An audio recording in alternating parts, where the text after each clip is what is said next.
Hola, ¿qué tal? Sean muy bienvenidos. Ya vamos a empezar. Vamos a empezar en unos minutos más. Muchas gracias.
Hola, sean bienvenidos una vez más a un webinar que forma parte de la experiencia DataSur. Primero que nada, quiero agradecer a la presencia de los escuchas, los ponentes y las organizaciones colaboradoras de este evento. Desde unos cuantos años atrás hemos podido visualizar que el nearshoring ha estado tomando más fuerza en territorio mexicano, tomando interés de empresas nacionales e internacionales. Esto, para poder tener un panorama claro e informado, DataSur se complace en presentar una serie de 4 microponencias cubriendo los principales puntos de esta tendencia. Es así como doy paso al primer ponente, el señor Franco Fernández. Él es el coordinador general del Impulso Económico Global en la Secretaría de Relaciones Exteriores. Es licenciado en Economía con especialidad en Economía Política por el Instituto Tecnológico Autónomo de México. Ha trabajado más de 5 años como servidor público, ocupando diversos cargos en la Comisión Reguladora de Energía y en la propia Secretaría de Relaciones Exteriores. Ha sido ponente en foros nacionales e internacionales sobre promoción económica y atracción de inversión. Participó en el equipo designado por la Secretaría de Relaciones Exteriores contra el COVID-19, colaborando en la integración del portafolio de vacunas y en las negociaciones internacionales para su adquisición. Además, ha trabajado estrechamente con diversas entidades de la Administración Pública Federal para facilitar la concreción de inversiones estratégicas en México. Muchas gracias, Franco. Te doy paso para que empieces con tu ponencia. Bueno, muchas gracias, Alexis, primero que nada por la invitación. Buenos días a todas y a todos. Voy a proyectar aquí las avísenme si las pueden ver ahí. Creo que sí. Es un poco un overview de la economía mexicana, cómo estamos en términos de comercio, cómo estamos en términos de inversión, qué incentivos ofrecemos como país en los distintos órdenes de gobierno, cuáles son nuestros proyectos prioritarios. Y bueno, espero sea de su interés, de su agrado y estoy atento a las preguntas que puedan llegar a surgir sobre esto.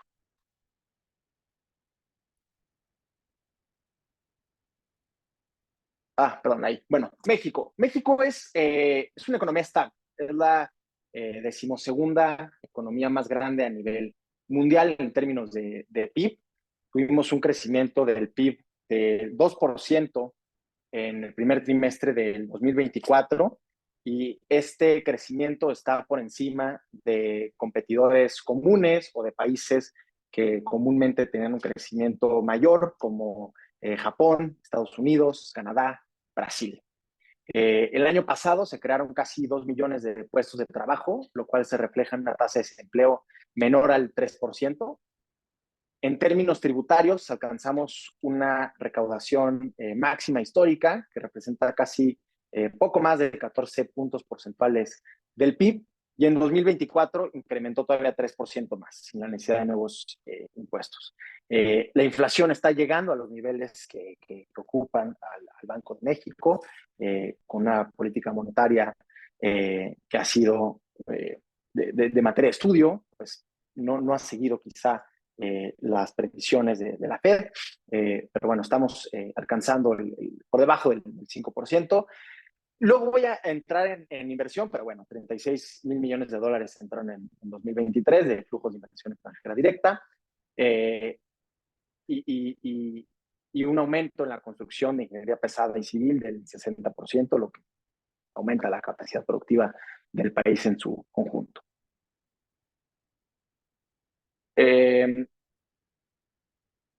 México tiene, además de una ubicación geográfica óptima, una red de infraestructura muy importante, una robusta red ferroviaria, portuaria, carretera y aeroportuaria. Tenemos 117 puertos y terminales, tenemos más de 23,000 kilómetros de red ferroviario, más de 187,000 kilómetros de red carretera, 48 aduanas y 78 aeropuertos.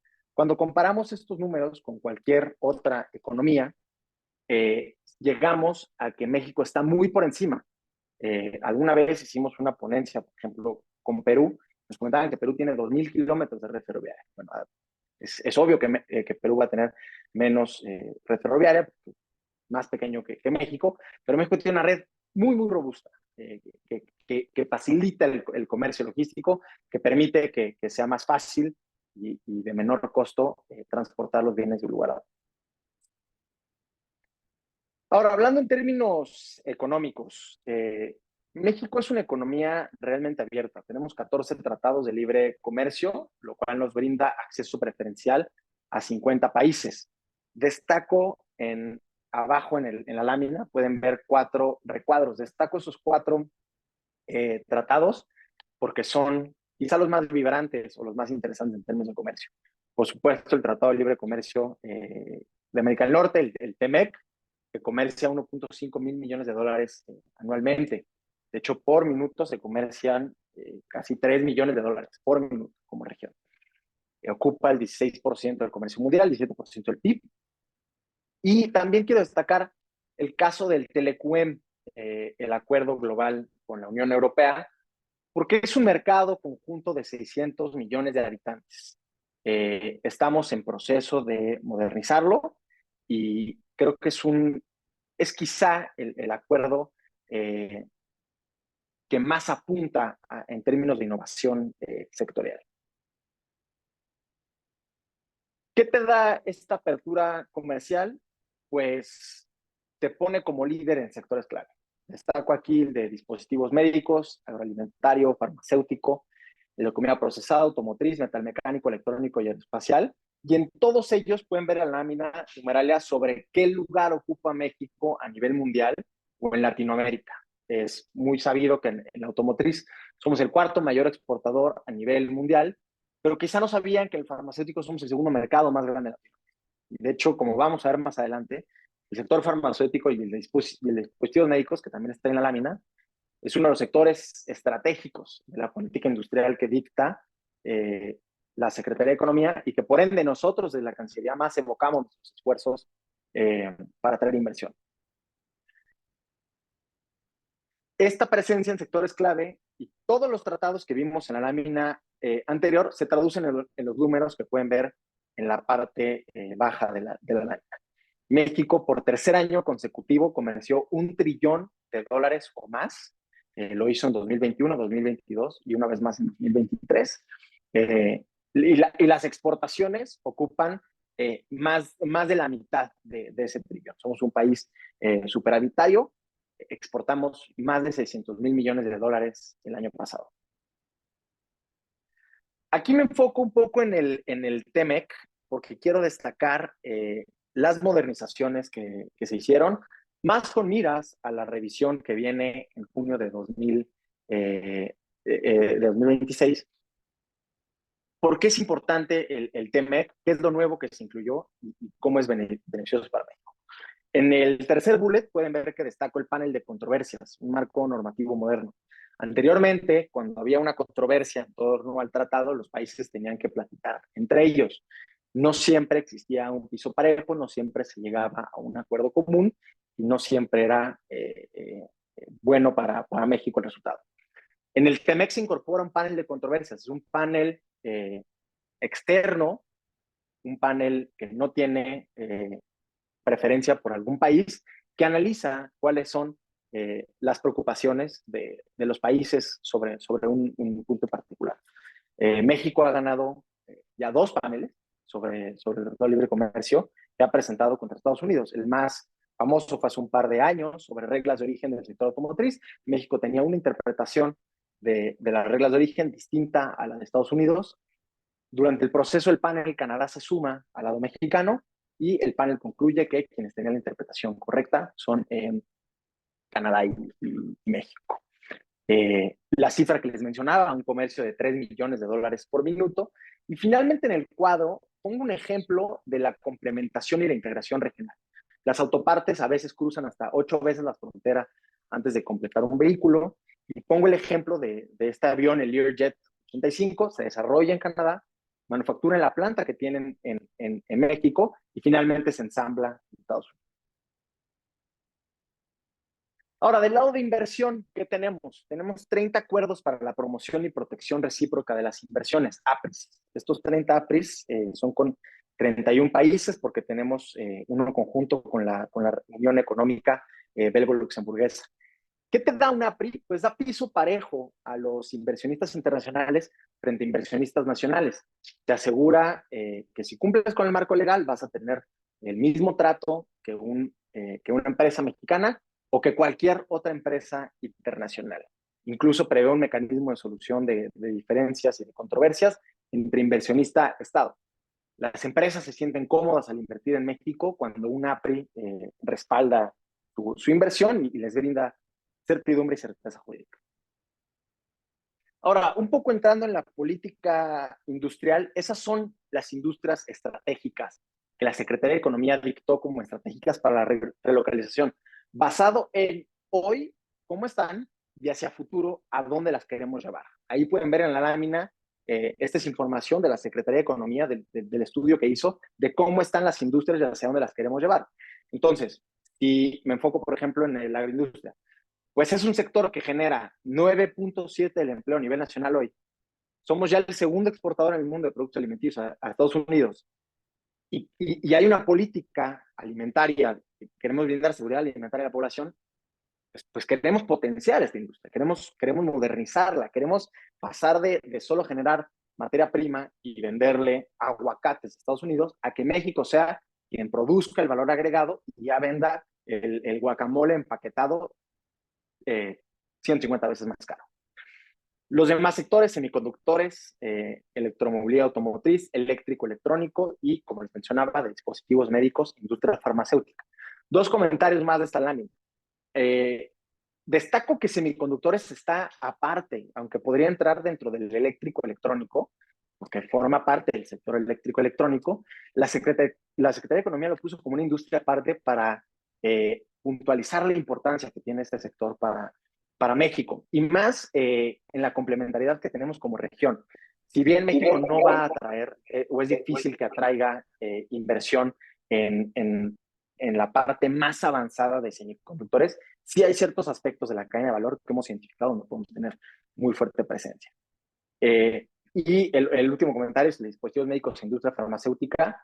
Desde la Cancillería lo vemos como el siguiente gran sector. O sea, si tuviera que de estos 5 elegir uno, es el de dispositivos médicos e industria farmacéutica. Con la adecuada política industrial, con los adecuados apoyos en quizá incentivos, creo que se puede posicionar como el próximo sector automotriz, la siguiente palanca de desarrollo nacional. ¿Y cómo se han comportado los flujos? Bueno, al cierre de 2023, la Secretaría de Economía registró 36,000 millones de dólares de inversión extranjera directa, la cifra más alta desde que se tiene registro. Ahora bien, hay comentarios que dicen que esos 36,000 millones no son toda inversión nueva, cual es cierto, pero también implica que si la gente reinvierte el capital, pues hay cierta confianza en México. Los inversionistas están cómodos invirtiendo. Entonces, si tenemos un récord en inversión extranjera directa, ya sea por nuevas inversiones, ya sea por reinversión de capital o por el aspecto que sea, da sentido de que México esté en un buen momento. La inversión, evidentemente, viene de Estados Unidos, de España, de Canadá, Estados Unidos muy por encima de los demás, y se concentra más en más del 50% en la industria manufacturera. Quiero ir un poco en la siguiente lámina a este tema del nearshoring. Se habla mucho del nearshoring, de hecho, creo que si vas a un foro de economía, de promoción económica, de inversión, y no hablas del nearshoring, no, pierde toda validez tu argumento. Me gustó mucho esto que escuché yo en un panel, quería venderlo como idea mía, pero se lo robé a un economista que se llama Alexis Milo, que asimila el nearshoring como la materia oscura, porque aunque no la podemos ver, por el efecto que tiene en otras cosas, sabemos que ahí está.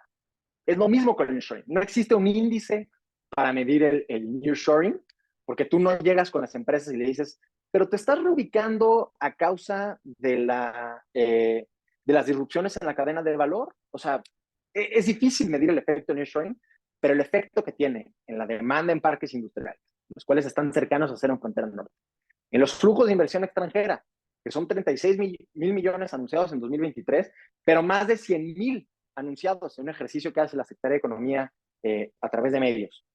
En la inversión fija en capital, también creció más de 20% con respecto al año pasado, lo cual quiere decir inversión fija privada. No es la inversión que está haciendo el gobierno en proyectos unitarios, es el sector privado invirtiendo en activos fijos. Entonces, hay distintos componentes que sí te dan sentido que hay una ola de nearshoring o que México está atravesando un momento favorable para la inversión. Esta lámina nada más es para poner en contexto que pues, México, para los que no son mexicanos, vivimos disparidad regional. No es lo mismo el desarrollo que tiene la región norte, incluso con lo que tiene la región centro, con lo que tiene la región sur.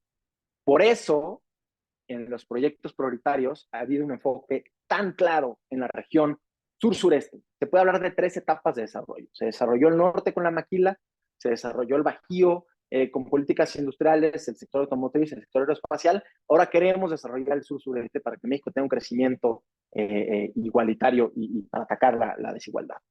Está el corredor interoceánico, el Istmo de Tehuantepec, está el Tren Maya como 2 pilares de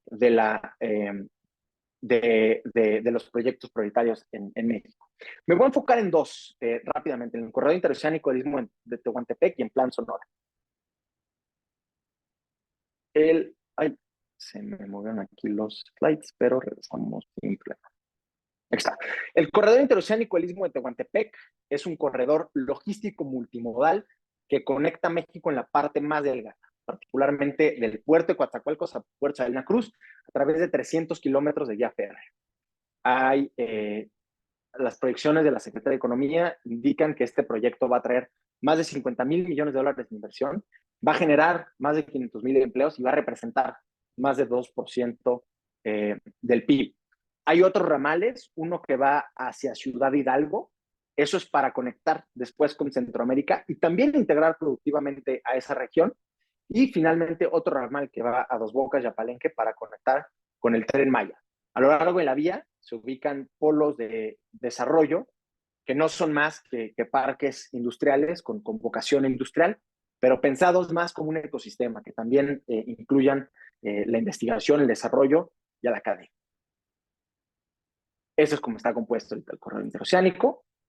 Y el segundo gran proyecto es el Plan Sonora. El Plan Sonora de energía sostenible, el cual básicamente Sonora, el gobierno de Sonora lo que hizo es puso todos los ingredientes de cocina para atraer inversión en el estado. Energía, están desarrollando paneles solares, más de 5 gigawatts de energía solar, infraestructura estratégica, están desarrollando parques científicos, que son igual parques industriales, pero pensados como un ecosistema, desarrollo de capital humano con nuevos programas académicos y por la misma vocación mineral que tiene Sonora, un plan de desarrollo de minerales críticos. Estas son todas las obras de infraestructura que está llevando a cabo Sonora: modernización de cruces fronterizos, carreteras, puertos, aeropuertos. Es muy robusto. Hay incentivos en ambos proyectos, no voy a andar en ellos. Igualmente, hay incentivos a nivel federal, está el programa IMEX, el programa PROSEX. Tenemos zonas libres en la región frontera norte y frontera sur que dan reducción del IVA, además del decreto de nearshoring, que está enfocado en 11 industrias, que brinda deducción fiscal acelerada y deducción adicional en los gastos que las empresas ocurran en upskilling y reskilling. Y bueno, última lámina, destacar el capital humano mexicano, que es joven, es productivo, es especializado. Somos el 10º país más poblado a nivel global. Y eso se traduce en que México es uno de los 10 países de la OCDE con mayor número de profesionistas egresados anualmente. En 2020-2021 egresaron 860,000 profesionistas. Y esa es la última lámina. Muchas gracias y quedo atento a sus comentarios.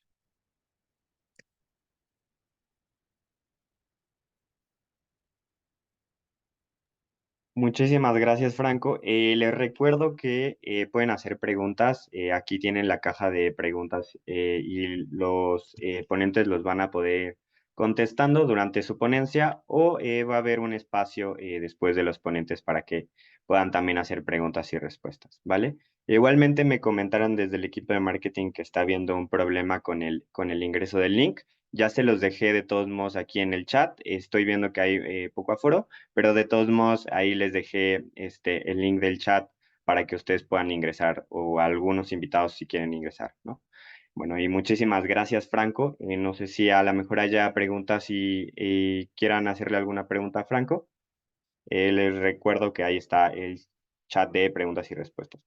Vamos a esperar algunos minutos para ver si hay alguna pregunta y Franco nos puede ayudar con ello.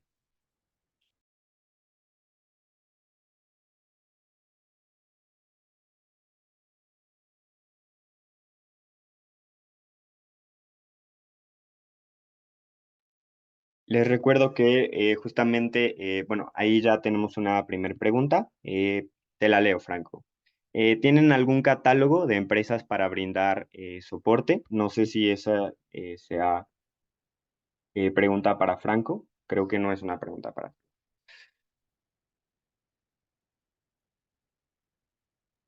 A menos que se refiera como en este proceso de inversión, si hay empresas que hemos detectado que hagan servicios de logística, abogados, pelteros y demás. No tenemos un catálogo. Sí, entendí bien la pregunta. No tenemos como tal un catálogo porque como gobierno no podemos promocionar un privado que ofrezca un servicio. Lo que le recomendamos es acercarnos a nosotros, a las relaciones exteriores, para guiarlos en este proceso y también ingresar al nuevo portal que sacó la Secretaría de Economía, que es bastante bueno, la ventanilla única para inversionistas, que ahí viene un paso a paso del proceso de inversión a México. Muchas gracias, Franco. Esperemos a ver si hay alguna otra pregunta y si no, procedemos con la doctora Fabiola.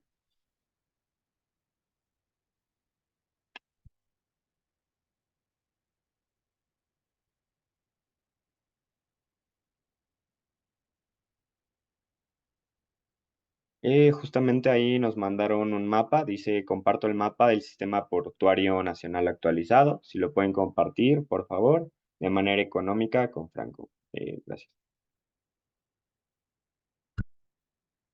Listo, pues creo que no hay otra pregunta. Muchísimas gracias, Franco. De todos modos, si puede surgir alguna otra pregunta, ahí podemos dejar algún dato de contacto de la Secretaría para que a lo mejor se pongan en contacto y puedan resolver algunas dudas que tengan de todos modos, ¿no?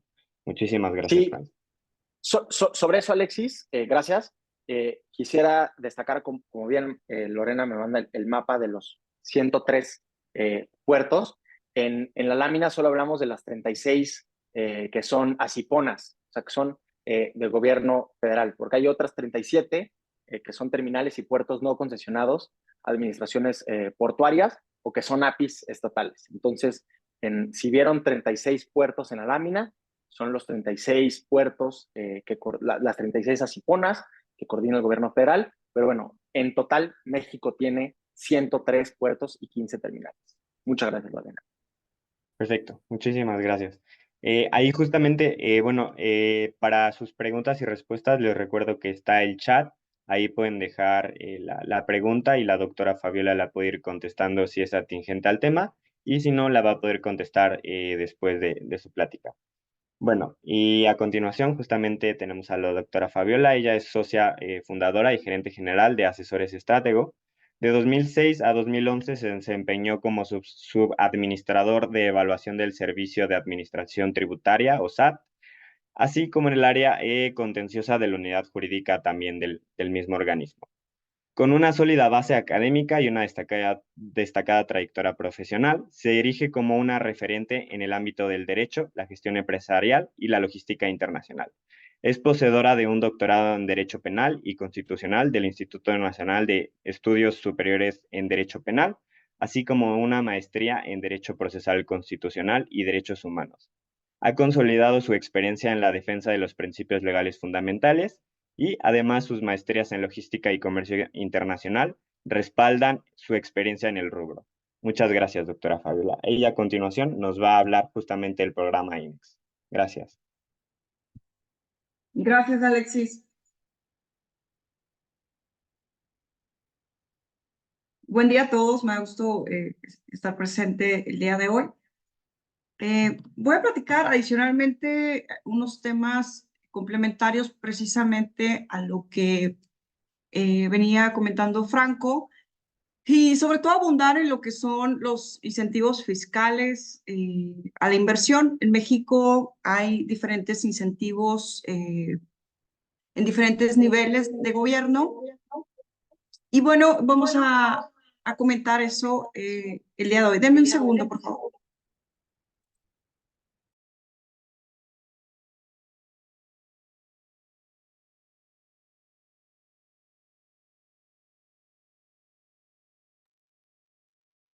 Perdón. Bien, en el contexto del nearshoring, que ha sido un tema evidentemente ya muy platicado en lo que hace a México y que coloca a nuestro país como pues una zona geográfica estratégica a la inversión, que siempre lo ha sido así México por todo su contexto geopolítico, por todo su contexto geográfico, entre otras de las ventajas que nos destacan como país referente para atraer inversión y sobre todo para generar ventajas competitivas a las inversiones extranjeras. Ya, como sabemos, hay varios eventos que detonaron precisamente el tema del nearshoring y que ya existía desde antes, pero bueno, que ha intensificado precisamente el resultado en cuanto hace a la atracción de inversión en México.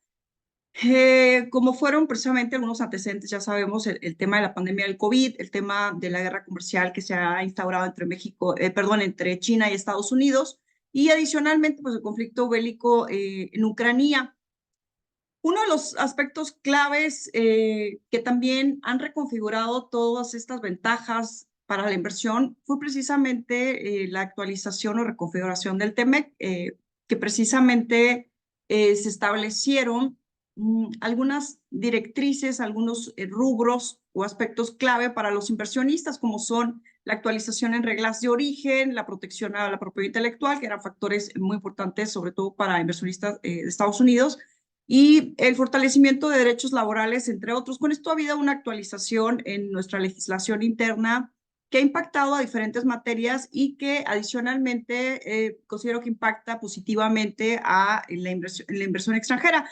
Con esto, 2023, uno de los temas que también me gustaría compartirles rápido, 2023 cerró el ejercicio colocando a México como el principal socio comercial de Estados Unidos. Esto después de 16 años que China se había estado integrando en esta posición. Y bueno, una de las principales ventas que se realizan de México a Estados Unidos fue precisamente en el sector de partes y accesorios. Y esto es un fenómeno donde el tema del nearshoring como tal, creo que integra diferentes circunstancias en este momento de economía internacional que hacen todavía o colocan a México como ese referente de precisamente con esas ventajas competitivas para invertir en la región. Ahora, como ya les platicaba, el día de hoy estaremos abordando de manera muy sintetizada lo que son los incentivos que existen en México precisamente al fomento de la inversión. Hay diferentes incentivos y aquí tengo el reto de podérselos comentar de manera muy breve por el tiempo que disponemos para esta ponencia, pero voy a tratar de abundar en los temas más interesantes para los inversionistas y que evidentemente generan los mayores beneficios a la inversión extranjera. Dentro de nuestro sistema jurídico en México tenemos incentivos federales muy enfocados a lo que es el fomento a comercio exterior, incentivos regionales, incentivos específicos y incentivos estatales. Básicamente todos estos incentivos tienen como objetivo promover y facilitar la inversión y sobre todo el promover la instalación de industrias estratégicas como son la automotriz, la eléctrica, la aeroespacial y la de semiconductores.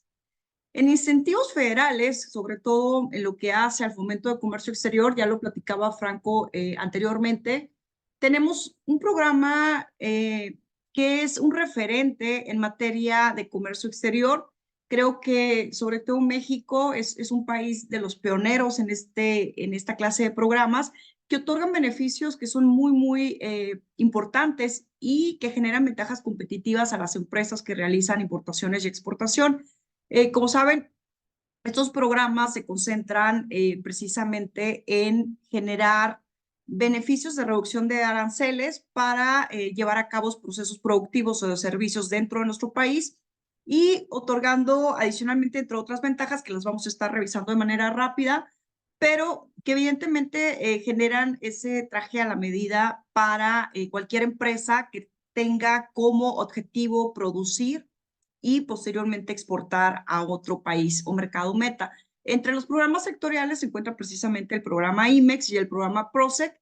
Hay algunas medidas no arancelarias que integradas al uso de estos programas otorgan beneficios adicionales o generan beneficios todavía mucho más integrales en lo que hace a la operación del programa IMEX o PROSEC, como son la regla octava, los cupos, la certificación de origen y el programa de devolución de aranceles a los exportadores. Uno de los temas, evidentemente, como ya platicaba, el programa IMEX es uno de los referentes a nivel internacional.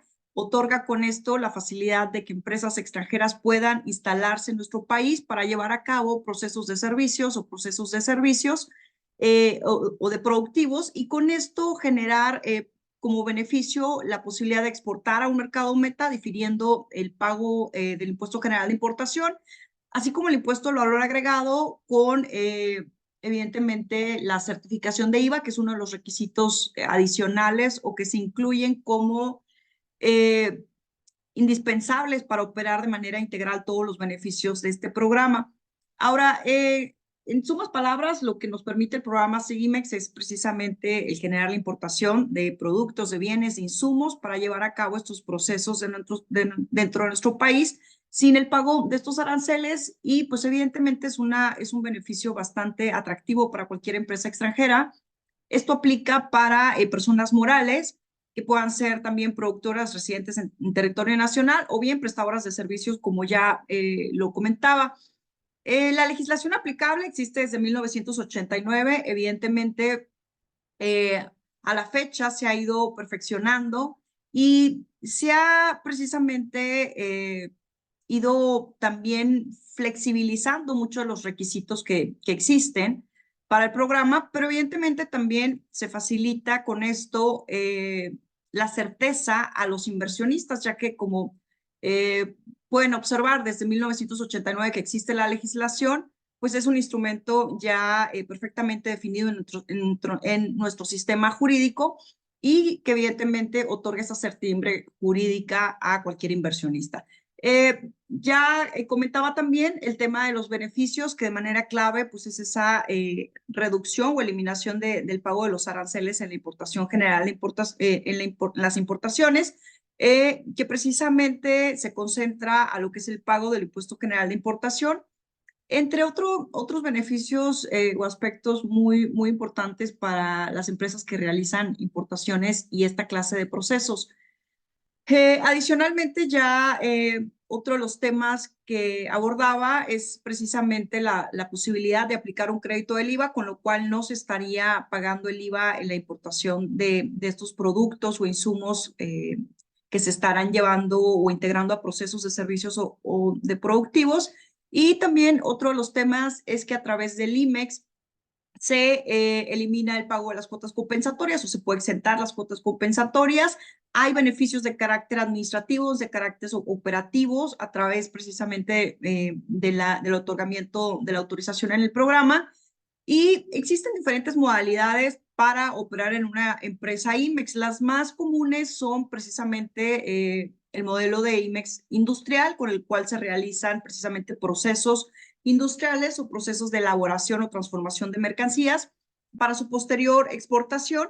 Y por otra parte también está otra de las modalidades que también son muy recurrentes, es la modalidad de servicios. Y en la modalidad de servicios, esto atiende a un proceso en el que se realizan dentro de nuestro país diferentes servicios a mercancías de procedencia extranjera, como pudieran ser el empaquetado, el almacén, y entre otros tipos de operación de servicios. Hay modalidad de albergue, terciarización. No los voy a comentar para resumir un poco los aspectos más clave. Y importante aquí también comentar, una vez obteniendo la autorización dentro del programa IMEX, que cabe decir, la otorga la Secretaría de Economía, se tienen 18 meses para permanecer o para tener estos productos o insumos dentro de nuestro país y poder llevar a cabo esos procesos de servicios o de transformación. De ahí que evidentemente el programa sí es muy estricto en cuanto a las temporalidades y sobre todo el uso del programa y la continuidad va muy enfocada a cumplir con esta obligación, que es precisamente el internar estos productos o mercancías o insumos para elaborar o llevar a cabo los procesos y posteriormente generar la exportación al extranjero dentro de este plazo. Este plazo puede duplicarse al obtener una certificación que se llama o se conoce como EA, que es por sus siglas en español es Operador Económico Autorizados.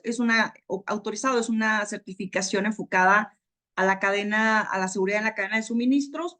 Y bueno, tiene como tal, ya esto es importante considerar, una vez obtenida la autorización IMEX, hay diferentes autorizaciones que van sumando en ventajas competitivas a la empresa, pero también evidentemente en ventajas de carácter aduanero, de carácter operativo y de carácter fiscal. Y en la medida en que la empresa vaya accediendo a estas autorizaciones o estos programas, pues será más competitiva en el uso de estos beneficios.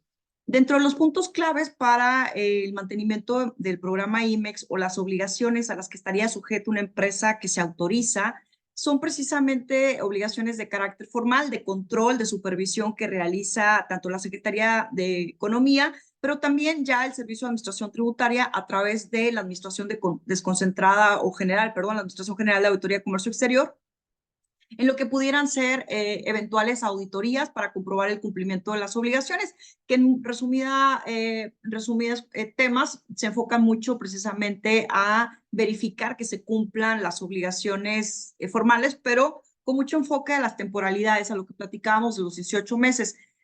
Bueno, aquí hay diferentes obligaciones. El artículo 27 del decreto IMEX, que es el que daba origen a este programa, establece dentro de las obligaciones el generar un reporte anual de comercio exterior, donde se informan las operaciones que se realizaron, el realizar precisamente las actividades que se tengan autorizadas dentro del programa y sobre todo, bueno, cumplir con el ciclo de IMEX, que esto tiene que ver con precisamente generar los retornos, generar la exportación de las mercancías dentro de los plazos establecidos. Hay una presentación mensual de reporte de INEGI, pero como vemos son obligaciones de carácter administrativo, de carácter de control, que se encuentra vinculado a cualquier empresa que se autoriza y que evidentemente son requisitos o compromisos muy estrictos por todas las ventajas que genera este tipo de autorizaciones al operar en México. Para obtener la autorización, refiero rápido, son estos los requisitos, son requisitos también de carácter administrativo y bueno, realmente cuestiones que cualquier empresa que tenga como objetivo real realizar este tipo de operaciones puede cumplir. El tener un objeto social vinculado precisamente a la importación, a la exportación, que la empresa acredite que va a estar realizando o como objeto de naturaleza comercial, genera este tipo de actividades. El contar con una posición legal del inmueble, lo cual se puede acreditar con un contrato de arrendamiento, un contrato o un contrato de comodato, etc.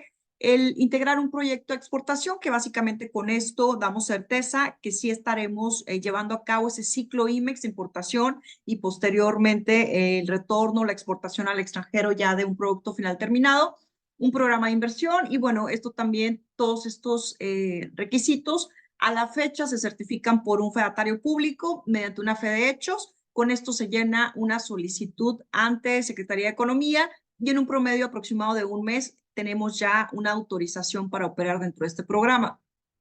Cabe indicar que dos puntos aquí. No hay una restricción para ningún sector. Todos los sectores, tanto productivos o de servicios, pueden aplicar ese tipo de programa. Y también otro de los temas a considerar es precisamente que pueden converger cualquiera de las modalidades. Es decir, una empresa puede tener autorizado la modalidad industrial o en conjunto también la modalidad de servicios. Y bueno, no hay ninguna restricción en ese sentido.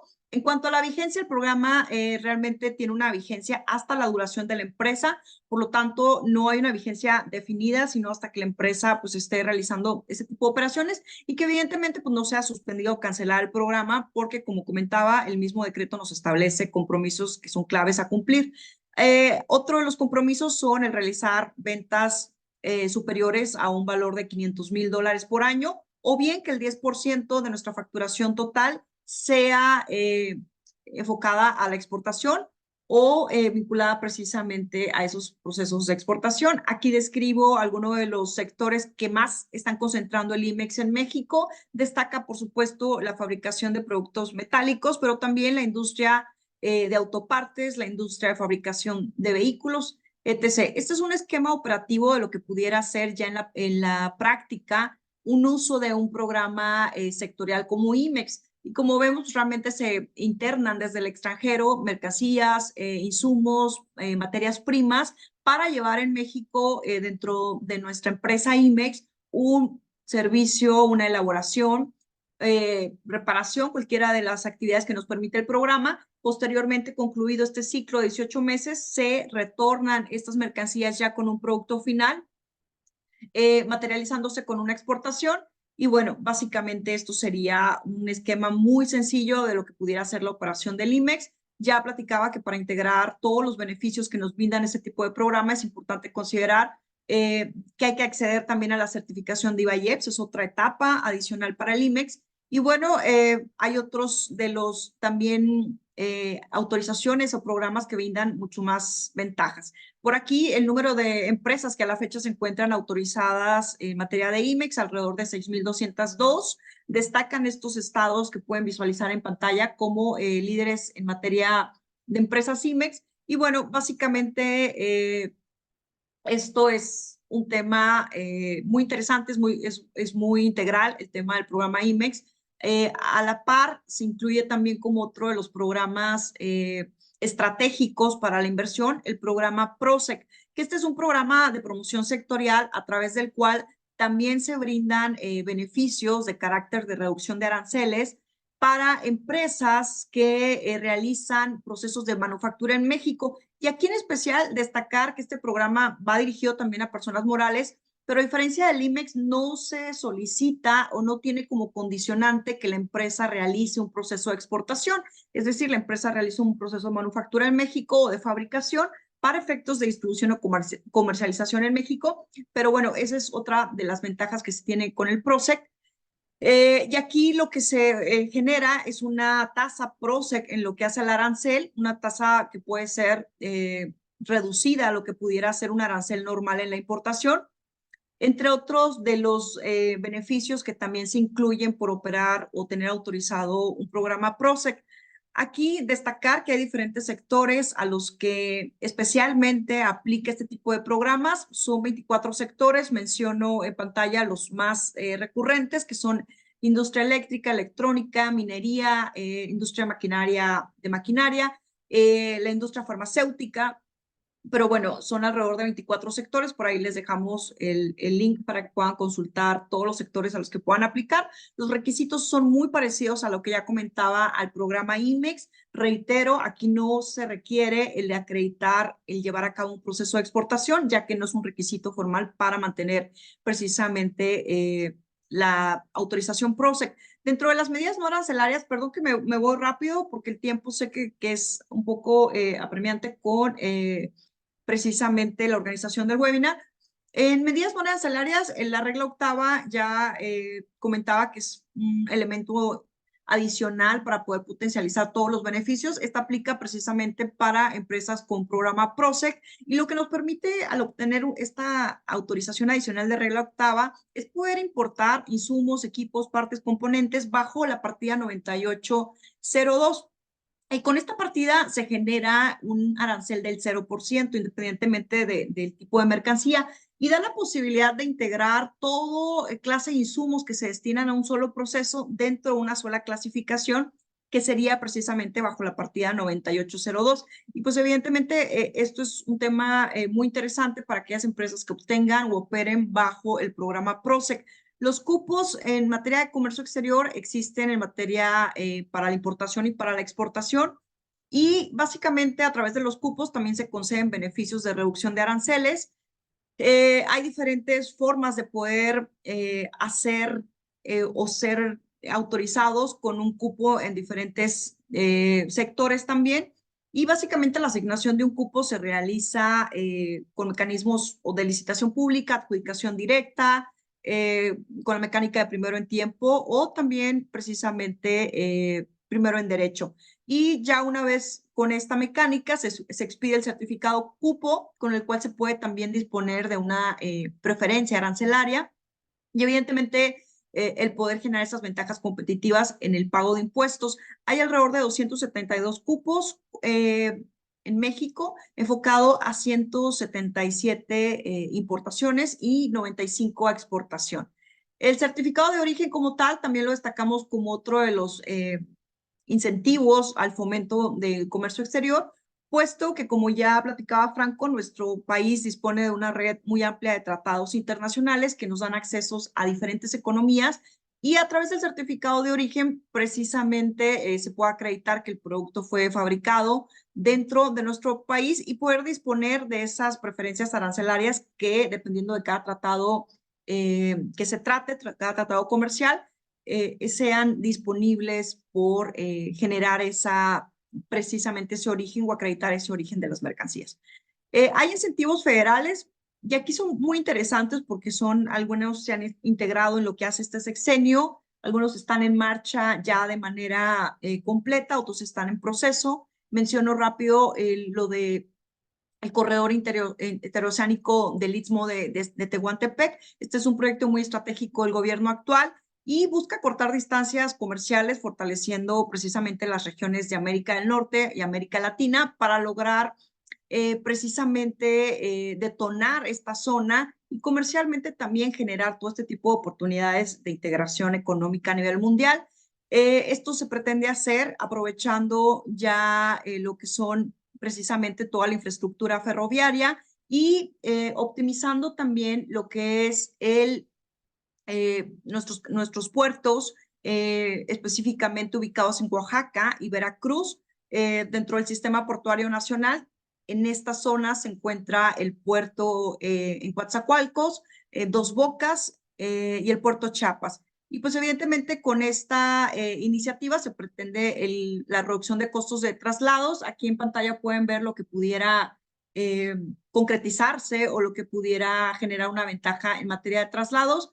Y bueno, operativamente es un proyecto muy interesante que detonándose de manera como se prevé, generaría muchas ventajas logísticas para varias economías. Dentro de este proyecto también se incluyen incentivos fiscales, como es una depreciación acelerada por los primeros 6 años. Se permite la recuperación del IVA pagado por compras que sean fuera de los poros. Se permite un descuento del 100% del ICR en los primeros 3 años de operación, lo cual es muy atractivo, entre otros beneficios adicionales. Esto está en puerta en marcha, pero no como tal operando a la fecha en toda su magnitud. Y hay un beneficio muy importante en nuestro país para lo que hace las regiones fronterizas norte y sur. Dentro de esto es un beneficio de carácter histórico que se ha venido gestionando a lo largo del tiempo para efecto de hacer mucho más competitivas estas regiones que tienen esa cercanía con Estados Unidos y que evidentemente puedan estar en alguna desventaja competitiva por encontrarse cercanos a la primera economía. Y bueno, lo que se gestiona con estos incentivos dirigidos a la frontera norte y sur es una reducción del impuesto sobre la renta a la tercera parte de la tasa.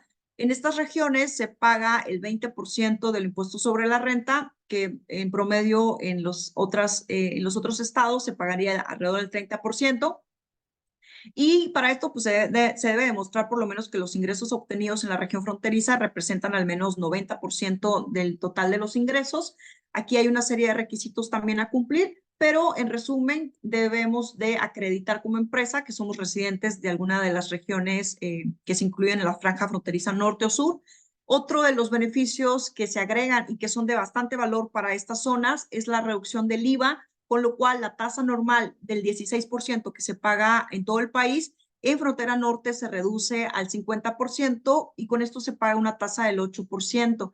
Adicionalmente, otro de los incentivos específicos que se incluyen o que se han venido gestionando en esta gestión de nuestro gobierno actual es la zona libre de Chetumal. No voy a entrar mucho a énfasis a esto. Con esta zona también se pretende el crear algunas ventajas de competitividad para empresas, pero a la par también generar ese desarrollo económico en esta zona. Aquí también se incluyen estímulos fiscales a contribuyentes que se ubiquen o comercialicen dentro de esta región.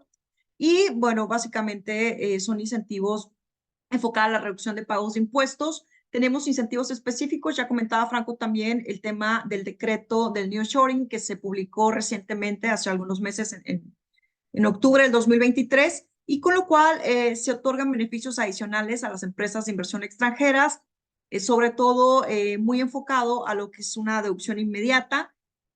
Y esa deducción inmediata versa sobre el ICR que podría ser entre el 56 al 89% aplicable a la inversión en bienes nuevos de activo fijo. Hay un estímulo a la capacitación que se puede aplicar alrededor de los 3 años y básicamente se incluyen bastantes o diferentes beneficios adicionales en el marco del nearshoring. Los sectores claves a los que aplica son todos estos que ustedes puedan visualizar en pantalla. Aplica un número alto de sectores. Y hay otro de los incentivos que van muy enfocados ya siendo la industria automotriz y de autopartes, un sector tan importante para nuestro país. Hay diferentes incentivos que van muy vinculados a la producción o a la comercialización de vehículos eléctricos. Y bueno, en este ramo se otorga un crédito fiscal del 30% en el monto del ICR para inversiones en equipos de alimentación para vehículos eléctricos. Y adicionalmente también se otorga un estímulo sobre el ISAN, en el cual abarca tanto para la importación, venta o exportación definitiva de vehículos eléctricos, y esto también es bastante atractivo para las empresas. Hay una serie de requisitos como son precisamente el contar con por lo menos o el haber producido por lo menos 50,000 vehículos al año y haber invertido inicialmente $100 millones al establecer la planta. Adicionalmente, hay otros beneficios que se integran o convergen dentro del sector automotriz, como es el poder utilizar para operar el programa PROSEC y bueno, la importación como tal del vehículo libre de arancel. Por último, otro de los incentivos en que se gestionó precisamente o se ha gestionado en este sexenio es enfocado a las mini pymes y este es un beneficio fiscal interesante que se integra dentro o se configura como el régimen simplificado de confianza. Con este régimen se establece una tasa de impuesto muy reducida, entre el 1 al 2.5%, para aquellas empresas que tengan ingresos que no excedan de 35 millones de pesos. Entonces, si lo canalizamos o lo comparamos entre la tasa normal de ICR, pues básicamente es una reducción bastante importante, siempre y cuando, como comento, el requisito fundamental es que las empresas no excedan de esta cantidad de ingresos, los 35 millones, y bueno, entre otros requisitos formales, pero básicamente ese es el más específico. Incentivos estatales. Todas las entidades de nuestro país convergen o integran diferentes incentivos para atraer la inversión y para lograr que la inversión se coloque o se instale pues, en cada estado.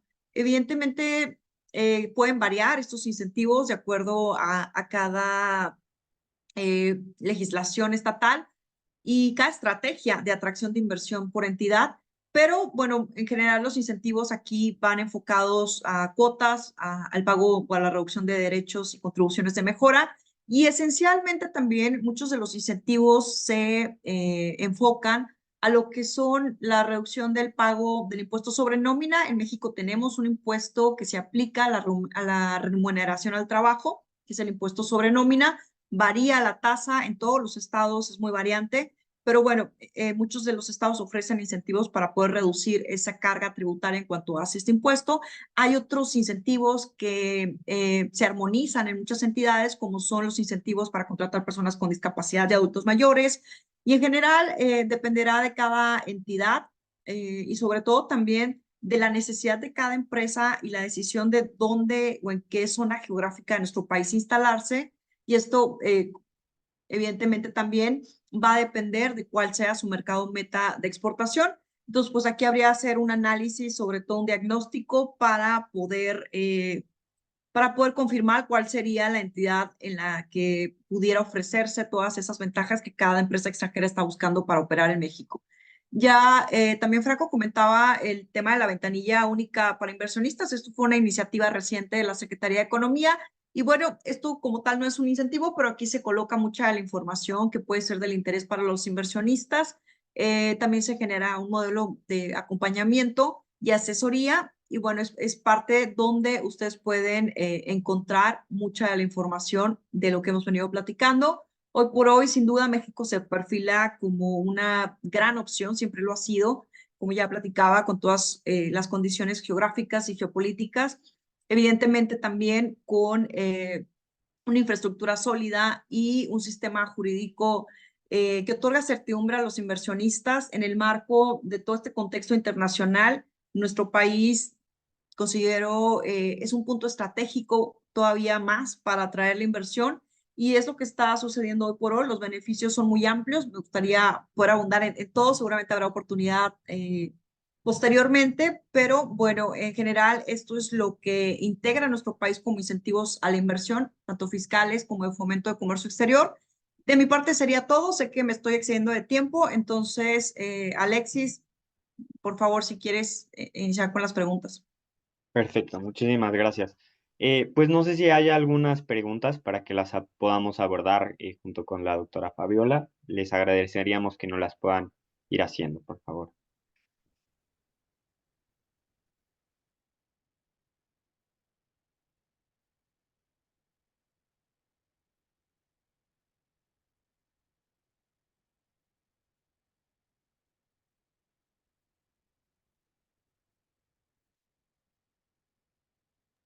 Listo, me parece que no hay preguntas. Muchísimas gracias, doctora Fabiola. De todos modos, les vamos a estar enviando también todas estas presentaciones a través de sus mails a todos los que se registraron, entonces para que también puedan tener esta información, ¿vale? Perfecto. Si hay una Muchis- pregunta, Alexis, pregunta Oscar si puede una empresa tener IMEX y PROSEC y si es posible, pueden integrar ambos programas y disponer de los beneficios. Y perdón porque no había visto tus comentarios en el chat, pero ya vi que me excedí de tiempo, entonces les pido una disculpa. estamos a sus órdenes para cualquier información adicional que requieran del tema. Gracias, muchísimas gracias. Listo, pues ahora daremos paso al señor Miguel Ruiz. Él es socio y fundador y gerente, perdón, discúlpenme. Eh, Listo, una disculpa. Él es presidente del Consejo Mexicano Brasil-América Latina y de la Cámara de Industria y Comercio México-Brasil, así como vicepresidente ejecutivo de Red Procex. Actualmente tiene una trayectoria excepcional en liderazgo empresarial y gestión estratégica. Este perfil se destaca como un referente en el ámbito de las relaciones comerciales internacionales y en el desarrollo empresarial, como ha demostrado su capacidad para impulsar colaboraciones exitosas en diversas industrias y países. Su experiencia como director ejecutivo de la TAC en España y Portugal le ha proporcionado una visión global y estratégica en el ámbito empresarial. Como empresario y consultor de empresas, así como en el ámbito del lobbying corporativo, ha desempeñado un papel fundamental en la promoción de políticas y prácticas que favorecen el crecimiento económico y empresarial de la región. Él actualmente nos va a hablar un poco de las experiencias exitosas y las lecciones aprendidas del nearshoring. Muchas gracias, Miguel.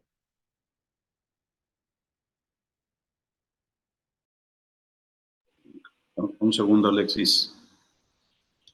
Perfecto, ahí se ve súper bien. Perfecto. Muy bien. Y pues muchas gracias a Datasur por la invitación. Muchas gracias por tener a este público de varios países y un gusto y también haber aprendido mucho de nuestros colegas, ¿no? De Franco, de Secretaría de Relaciones Exteriores, y de la doctora de Estratego. Muy interesantes sus dos ponencias.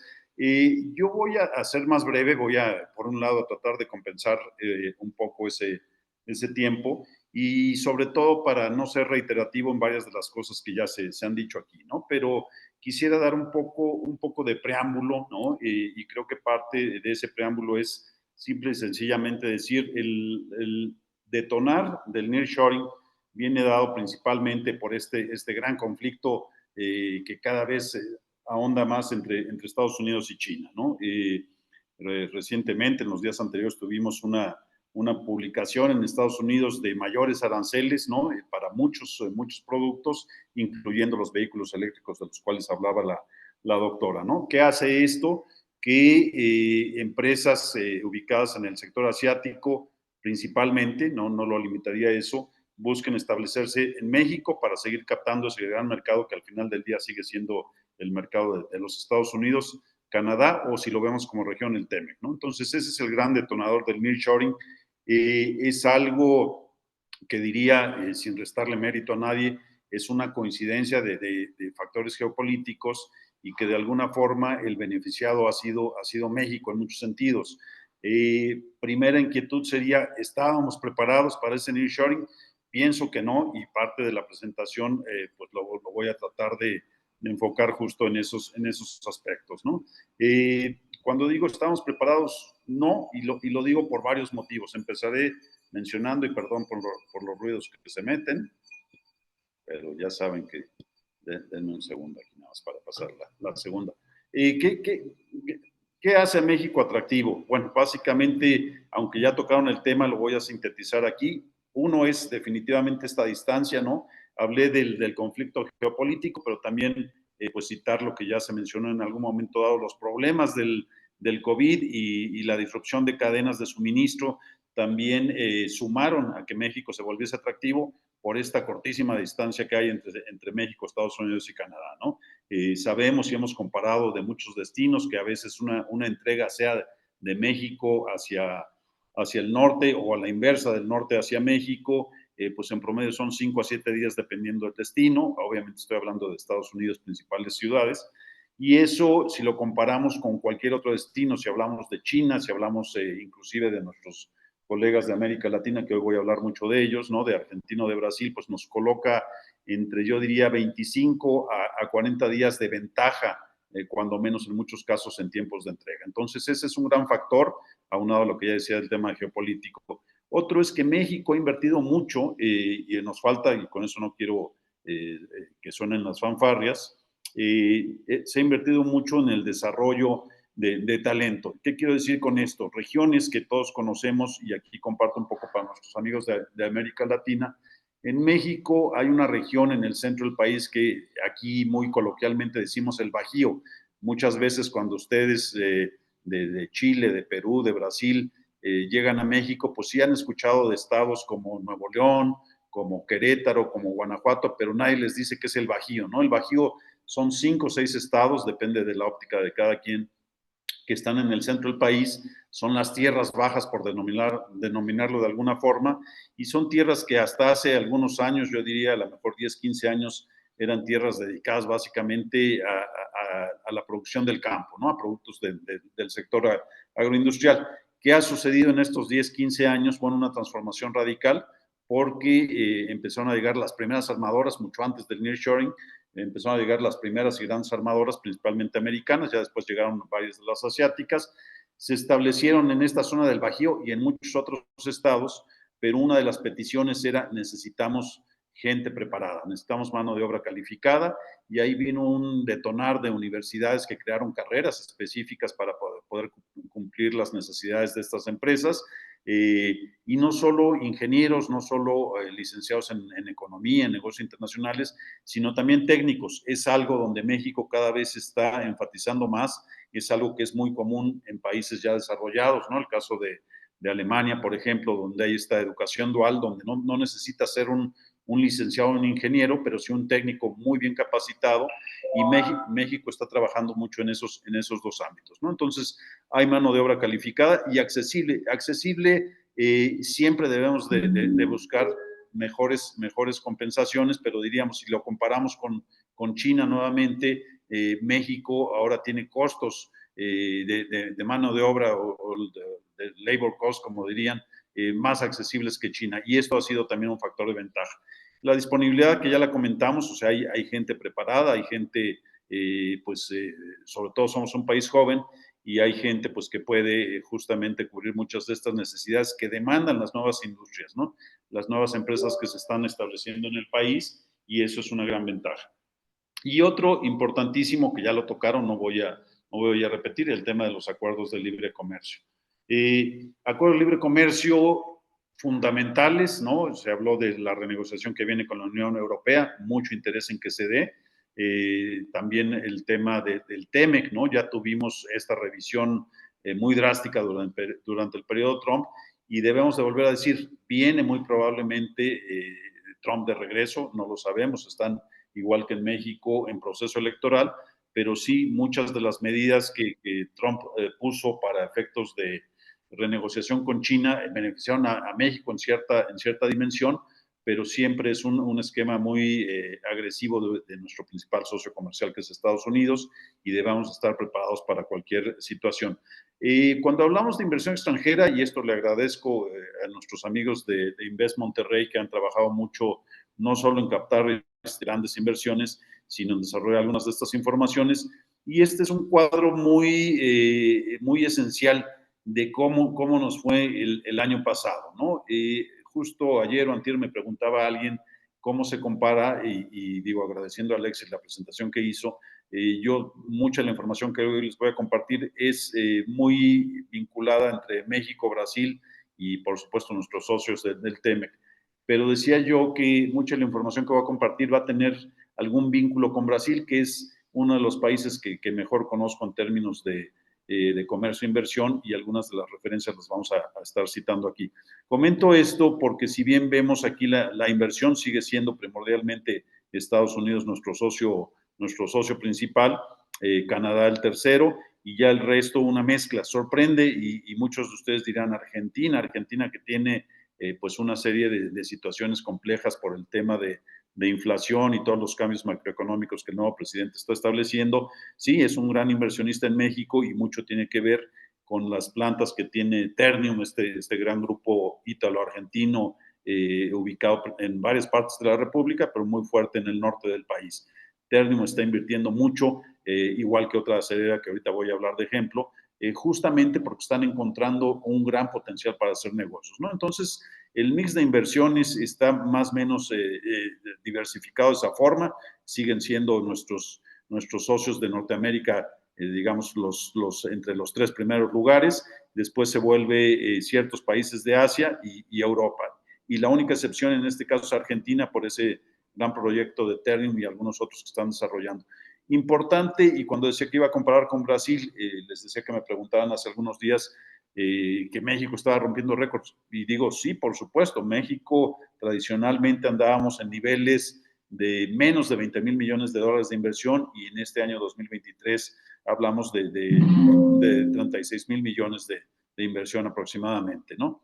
Es un buen número si lo comparo con Brasil. En sus últimos, diría, 4 o 5 años más o menos, ha habido 60 mil millones de dólares de inversión.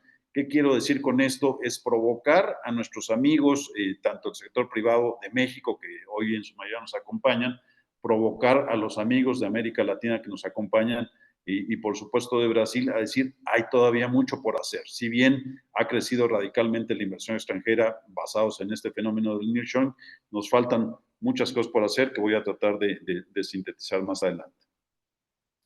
¿Y qué ha sucedido? ¿Qué sucedió para no irnos muy históricamente? Yo creo que el auge del nearshoring justamente ha sido los 2 últimos años, especialmente el año pasado, ¿no? Más de 700 inversiones anunciadas, mucho de este mix que ya les platiqué, una altísima concentración en el sector automotriz y sorprendentemente aeroespacial, y vuelvo a hacer referencias.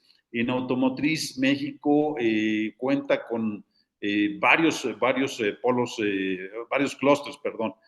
clústeres automotrices a nivel nacional.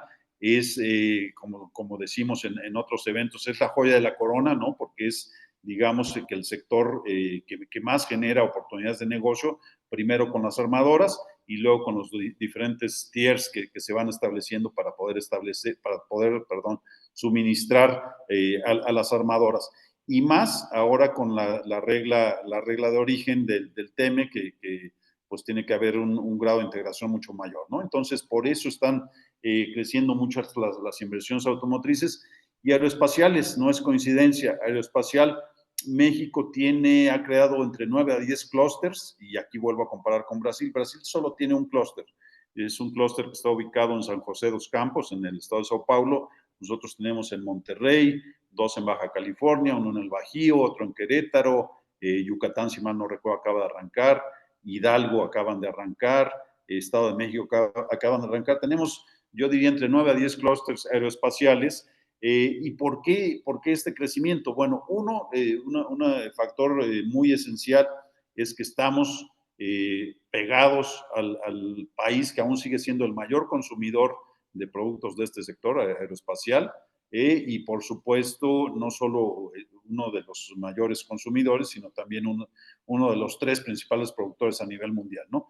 La gran diferencia, y que es algo que estamos buscando hacer, es que en México ya también se pueden producir aviones, ¿no? Estamos buscando que Embraer venga y haga inversión en México, que ya tiene una inversión en el norte del país, si mal no recuerdo en Chihuahua, pero que se hagan ampliaciones y que este sector que ha crecido bastante y que es un sector de valor agregado sea de los que más crezca en el país. Entre estos 2 sectores, automotriz y aeroespacial, hay un cambio de paradigma o un cambio de matriz, diría, en este sentido. La automotriz creció mucho justo en temas de motor de combustión. Sabemos que ahora por temas de sustentabilidad y otros factores, entre ellos el costo, pues hay un gran potencial para el sector de automóviles eléctricos. Entonces, muchas de estas empresas que se han establecido en el país para estar junto a las armadoras están reconvirtiendo su modelo y lo van a tener que reconvertir para productos o automóviles eléctricos y, por supuesto, para el sector aeroespacial también, que podrían ser proveedores de ellos. La fuente de inversiones, pues muy importante, el 24% norteamericanas, como veíamos, pues muy fuerte, 13 mil millones de dólares de Estados Unidos y ya en menor escala Canadá. Y el resto de países asiáticos, como ya lo vimos en la gráfica anterior. Nos pedía Alexis y el equipo de Datasur hablar de ejemplos. Yo voy a hablar aquí de 3 ejemplos y van a decir, bueno, este no se cansa de hablar de Brasil. Más que nada lo tomo como referencia porque es de donde tengo más información. Puedo compartirles más detalles, podemos avanzar. No quiere decir que sea totalmente, digamos, relevante, y sí es relevante, pero no es tan significativa como otros sectores. Pero voy a hablar de 3 casos muy específicos de diversos sectores también, y uno de ellos es GME. GME es una coinversión entre una empresa italiana, una empresa china y una empresa brasileña. Es una empresa que hoy opera en Curitiba, en uno de los estados sureños de Brasil, y está atacando hoy en día, aún con inversiones muy preliminares, aún en un proceso de apertura y ampliación, está participando en el mercado mexicano, está atendiendo con brazos robóticos principalmente a Volkswagen, pero la intención es crecer con todo el sector automotriz y el sector aeroespacial también, que usa mucho estos brazos, y tiene como intención siguientes pasos operar o tener más participación en el mercado del Bajío, justamente por todo esto que hablábamos de las armadoras y clústeres aeroespaciales que están en la región, y por supuesto exportar a Estados Unidos. Algo que la gran mayoría de los países reconocen es que México, además de su fabulosa ubicación geográfica, México se ha vuelto un experto en varios temas para comercializar con los Estados Unidos principalmente, ¿no? Tenemos mucha gente, además de bilingüe, mucha gente que viaja constantemente, que participamos en diversos foros industriales, exposiciones, eventos en Estados Unidos, y México, precisamente aprovechando esa distancia geográfica corta, esa, digamos, familiaridad de tratar con el mercado americano, es una excelente, como ya lo decía la doctora, es una excelente plataforma para posicionar a las empresas aquí. México tiene muchas capacidades, pero también tiene muchos déficits, ¿no? Y entre ellos lo podemos ver en aspectos como de esta empresa GME, que es una empresa pues muy tecnificada, una empresa que tiene alta tecnología, pero que ve ese gran potencial de atender a las grandes empresas mexicanas. Entiendo que también tienen interés en el sector moblero, para que vean que también se va a hablar de otros sectores, no de empresas de tan gran porte, pero por supuesto de posicionarse en México para posteriormente atender los mercados del tema. Otro caso que seguramente conocen bien es Gerdau. Gerdau es otra empresa brasileña, es probablemente el primero o el segundo productor de aceros en Brasil, y ellos ya tienen inversiones en México, ya han, desde hace más de 12, 15 años están presentes en México. Sin embargo, han tomado una decisión muy, muy importante, recientemente anunciada en el estado de Hidalgo. Y esto lo comento y por eso quisimos hacer esta presentación, hablar de 3 regiones. La parte sur, que ya les acabo de hablar de Puebla, la parte del centro, que es el estado de Hidalgo, y vamos a hablar un poco de Nuevo León, que es el norte. Porque lo que estamos viendo, y si aprovecho el mapa que nos presentó la doctora, ha habido una industrialización muy amplia en lo que es la parte norte del país, pero empieza a correr hacia abajo, afortunadamente. El Bajío ya trae un grado de desarrollo.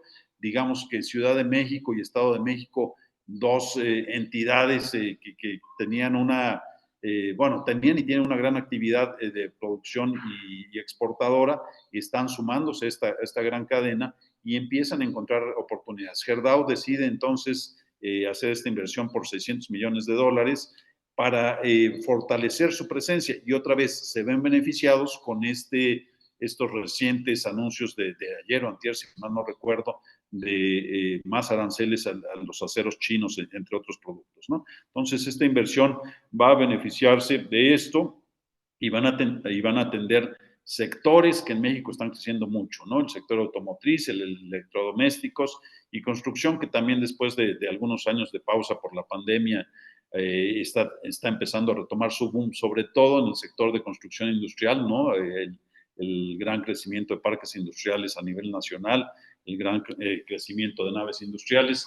Mencionaba, y perdón que repita tanto la doctora, pero estoy tratando de aprovechar un poco la presentación de ella, mencionaba este proyecto, que es un proyecto emblemático de esta administración, el transoceánico. Es muy relevante, sin embargo, todavía falta mucho por hacer.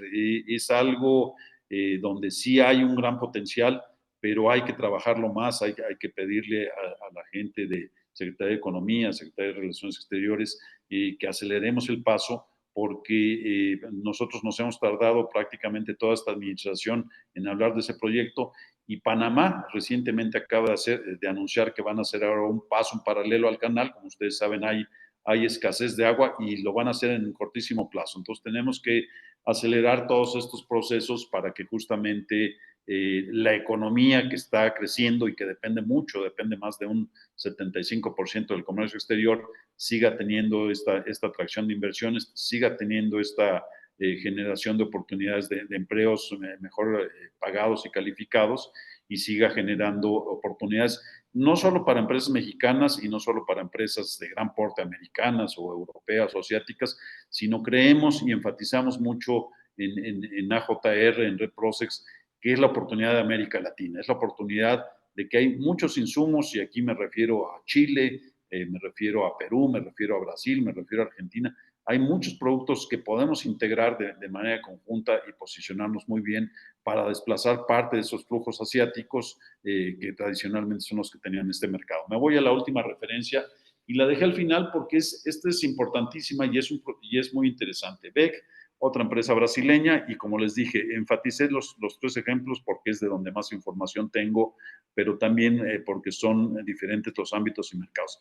BEC es un conglomerado industrial en Brasil, es una de las, yo diría, 10 empresas más importantes de Brasil, y en México ya tiene una presencia de muchos años, ¿no? Ellos tienen unas plantas de proceso aquí, digamos que en la frontera entre el Estado de México y el Estado de Hidalgo, pero también recientemente, dado el boom, y aquí les cuento un poco anecdóticamente, cuando vino la pandemia, el director general de esta empresa, Mauro Méndez, a quien si anda por aquí le mandamos un saludo, Mauro Méndez es parte del Consejo de la Cámara de Comercio.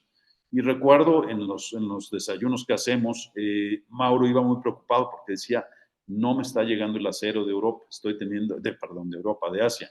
Estoy teniendo que parar operaciones justamente porque pues, no hay materia prima para poder transformar los productos. Bueno, encontraron esquemas muy creativos para tratar de no parar la planta, un gran esfuerzo de su management, y finalmente le dieron la vuelta. ¿Qué quiero decir con que le dieron la vuelta? Bueno, reconvirtieron tanto sus procesos, aprovecharon tanto los beneficios de la renegociación del TEMEC, que ahora se han vuelto una potencia exportadora. No solo están creciendo sus plantas aquí en Huehuetoca, o en Tula están algunas de ellas, sino ahora están decidiendo continuar invirtiendo en Atotonilco. Van a construir una planta de pinturas para complementar sus diferentes líneas de producción. Ellos son muy fuertes en el sector de motores eléctricos, para múltiples usos, que incluso están también participando en el mercado de la combustión. Y por ahí van a ver no sé cómo se llame, pero una antena eólica, por llamarlo de alguna forma, porque es otro sector donde participan en Brasil. ¿Qué quiero decir con esto? Bueno, hay dispersión de sectores, con eso los tres ejemplos o los tres casos de éxito. Hay dispersión de mercados y de fuentes de ingreso, y hay dispersión de oportunidades. Eso es el nearshoring. Están haciendo inversiones también en Nuevo León. ¿Por qué? Porque han encontrado el esquema para poder producir más, para atender y liderar el mercado mexicano, pero también para poder exportar más, principalmente a Estados Unidos y Canadá. Entonces, ese es el nearshoring, encontrar todas estas bondades, la bondad de la ubicación geográfica de México, la bondad de los programas fiscales que también nos explicaron, como el IMEX, el PROSEC, entre otros, encontrar todos estos momentos de agilidad en los que nos tenemos que mover para aprovechar ese nearshoring y, ¿por qué no?, llegar a esos 60,000 millones de dólares que hoy Brasil recibe de inversión extranjera u otros países.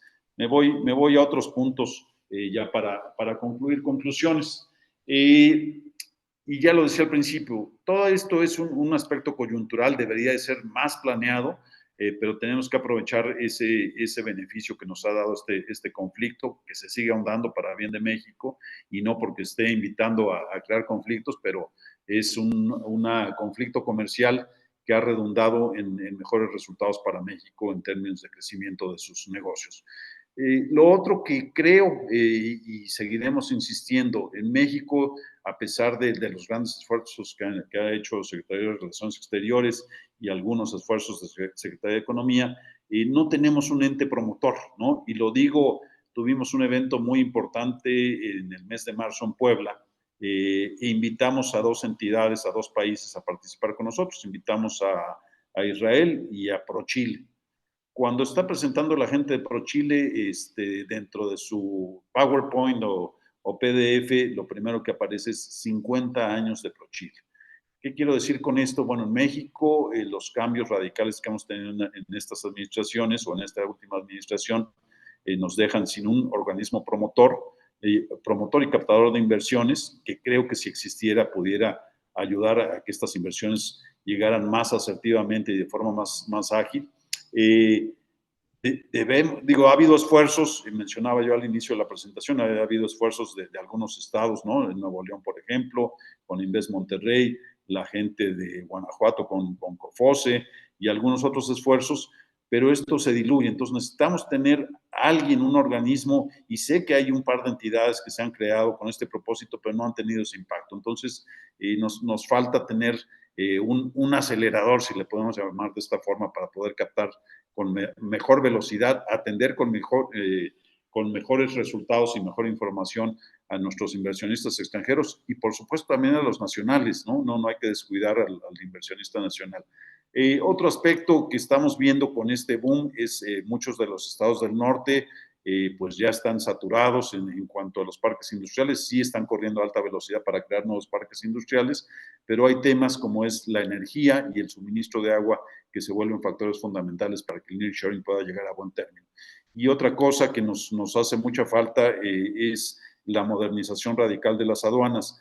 Ha habido también una transición importante, como todos saben, en la administración de las aduanas y hemos tenido también algunos conflictos, sobre todo en frontera norte, que limitan mucho o dan señales un tanto negativas de algo que está faltando. Y algo que insisto en este foro, insistiré en todos los que pueda, es que están llegando grandes inversiones, están llegando principalmente medianas y grandes empresas del exterior.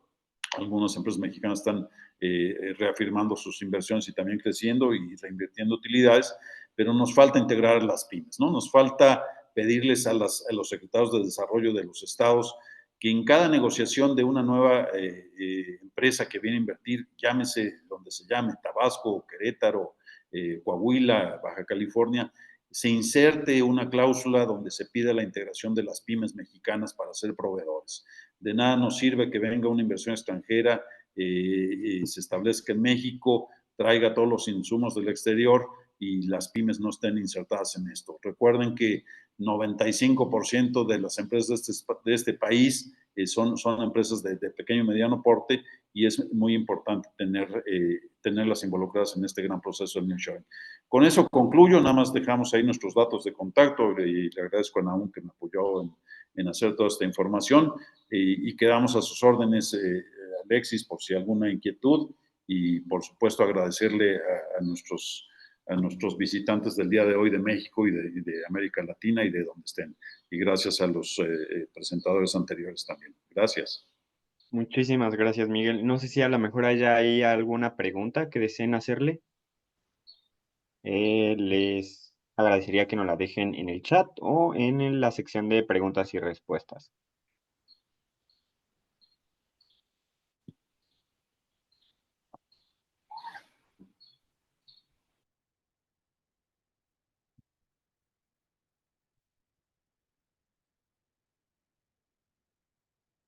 Me parece que no hay ninguna pregunta.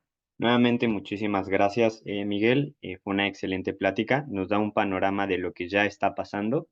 Y ahora tenemos un panorama de lo que puede llegar a pasar, ¿no? O también incluso de lo que ya está pasando. Vamos a ver un poco de qué podemos hacer con la inteligencia de negocios. El siguiente ponente es el señor Rodolfo Deler. Él es el socio fundador y gerente del área de clientes de DataSur. Le ha tocado desarrollar múltiples tipos de estudios de mercado para diversas industrias, tales como transporte internacional, maquinaria para minería, forestal y equipo tecnológico. Por más de 20 años ha tenido un rol relevante en el análisis de bases de datos para diversos países en el mundo. Muchas gracias, Rodolfo. Gracias, Alexis. Gracias. Les saludo a todos desde acá, desde Chile, que sé que la mayoría de ustedes están allá en México. Bien, les voy a compartir mi pantalla. Yo sí voy a ser bastante breve, creo que se ha dicho suficiente sobre el mercado mexicano, pero sí concentrarme, digamos, en algo que plantea Alexis, que tiene que ver un poco con la inteligencia de negocio y el conocimiento de los mercados para los efectos de lo que ustedes están planteando como temáticas, ¿ya? Esto de poder explorar el mercado mexicano de alguna forma exploratoria o descriptiva, hacer negocios, llevar inversión, digamos, a cualquier latitud, en este caso México es el ejemplo, requiere a lo menos, ¿cierto?, un conocimiento contextual, como ha sido presentado por el resto de los relatores, ¿cierto? Muy bien descrito cómo está conformado el mercado a nivel estatal, a nivel público, ¿cierto? Cuál es el apoyo que se cuenta como país, conocer la infraestructura, conocer también la realidad, mercado, cómo está, ¿cierto? Hoy día el mercado mexicano en relación a otros mercados, como decía el ponente recién, también haciendo una comparativa con Brasil.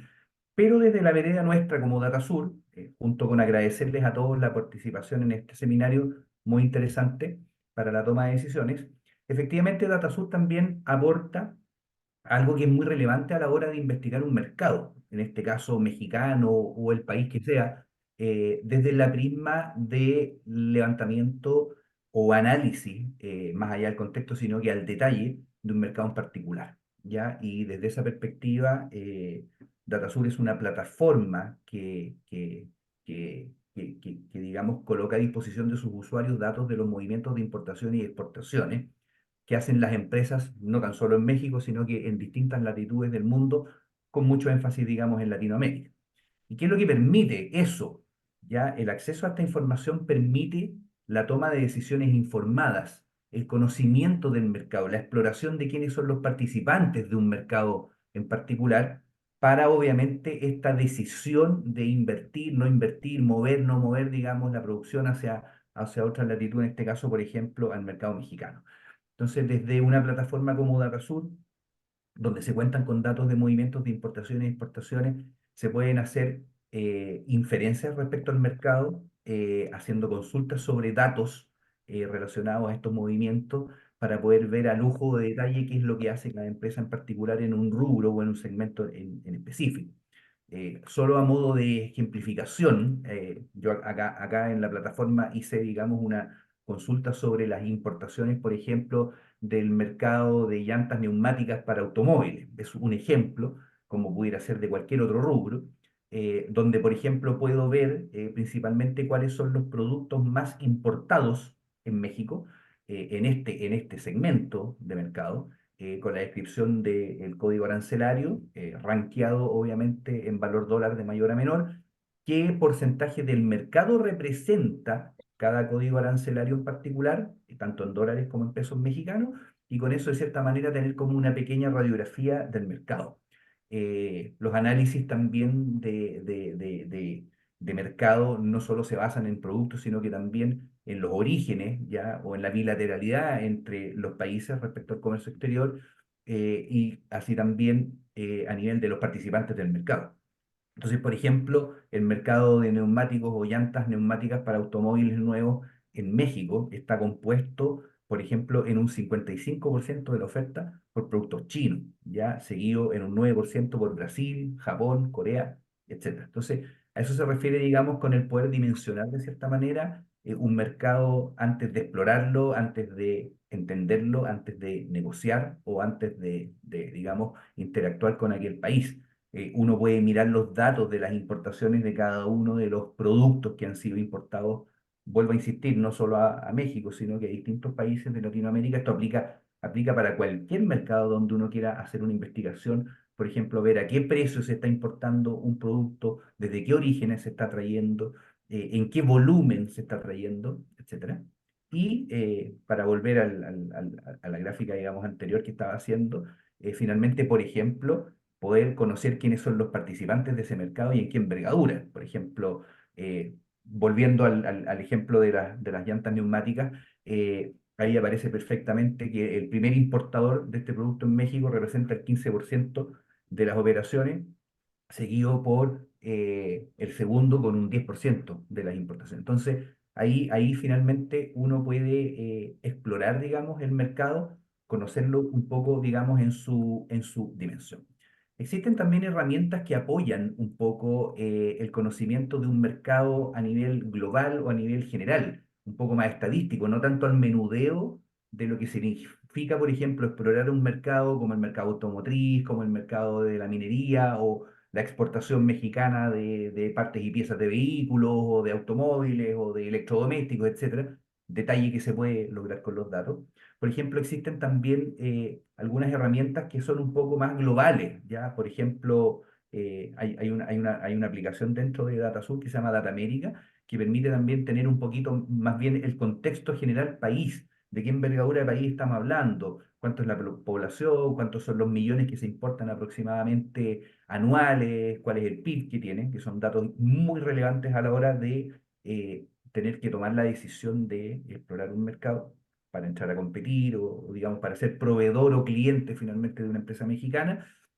Y, por ejemplo, poder abrir, ¿cierto? El Zoom para poder decir, por ejemplo, cuál es el producto más importado en México. Ya en este caso, en el ranking número uno, con el 3,6% del mercado total, ¿cierto?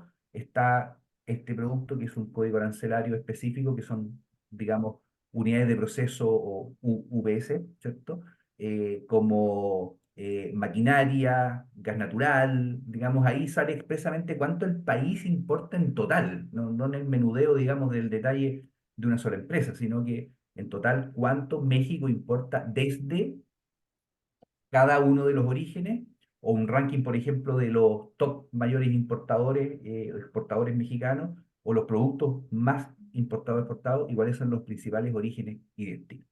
¿Ya? Así que en ese sentido, un poco el fundamento de mostrarles una herramienta como DataSur, y obviamente para apoyar, digamos, este contexto de lo que están hablando hoy día de esta exploración, digamos, de un mercado como el mercado mexicano, siempre va a revestir la necesidad que tienen las empresas, los inversores, los importadores, los exportadores, una persona en particular o alguien que quiera explorar un mercado, la necesidad que existe por sobre conocer o dimensionar el volumen de un mercado, quiénes participan en ese mercado, qué productos están involucrados o sencillamente, desde mi perspectiva, como importador o exportador de algún producto en particular, poder extrapolarme a definir el tamaño de mi mercado, cuántos millones de dólares mueve en Impo Expo en un país en particular mi mercado, cuántos son los importadores o exportadores involucrados en ese segmento de mercado,